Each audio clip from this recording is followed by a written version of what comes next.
Bonjour à toutes, aujourd'hui je vous présente un nail art avec la technique du water marble. Je voulais tester mon lot de 6 petits vernis, donc quoi de mieux que cette technique. Cela faisait en plus très longtemps, voire très longtemps, que je n'en avais pas fait.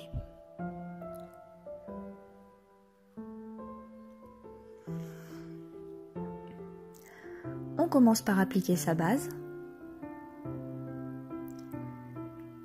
puis une couche de vernis blanc. La couche de vernis blanc, pas besoin qu'elle soit bien appliquée, qu'elle soit homogène, c'est simplement pour faire ressortir les couleurs du water marble. Je viens ensuite protéger mes cuticules et mon contour de doigt. Certaines utilisent le latex, personnellement je n'aime pas trop, je galère trop à l'enlever, je préfère utiliser la bonne vieille méthode avec le scotch. Ensuite, on vient créer le water marble. Donc pour cela, j'utilise de l'eau déminéralisée. Ça permet de bien... ça fait un meilleur rendu. Un meilleur rendu de l'eau déminéralisée tempérée, j'ai oublié de préciser. Et on applique ces gouttes jusqu'à ce qu'elles ne s'écartent plus.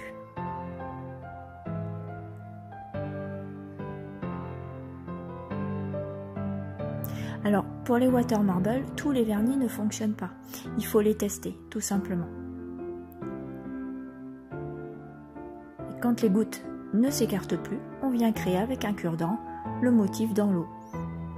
Ce qui est intéressant avec cette technique, c'est que quelle que soit la quantité de nail art, de motifs que vous allez faire, il n'y en aura pas deux qui vont se ressembler.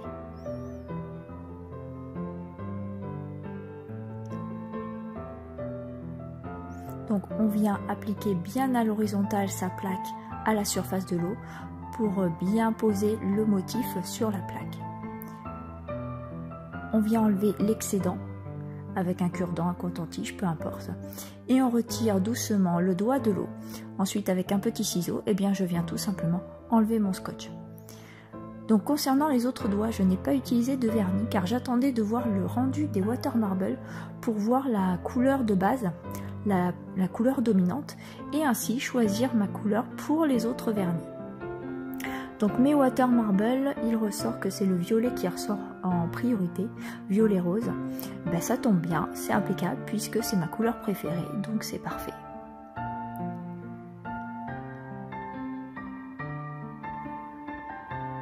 Donc après avoir enlevé le scotch, bon là l'image est complètement pourrie, je viens nettoyer mes cuticules avec un pinceau, de l'acétone ou du dissolvant, peu importe.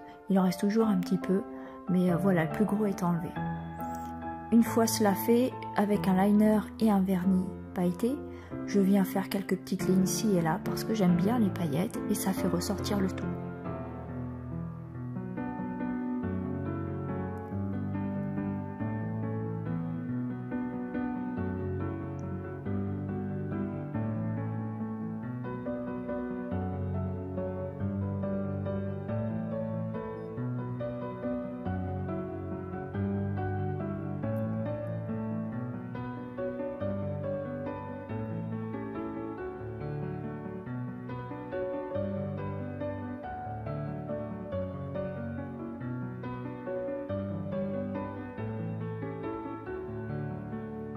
Donc voilà, le nail art est ainsi terminé.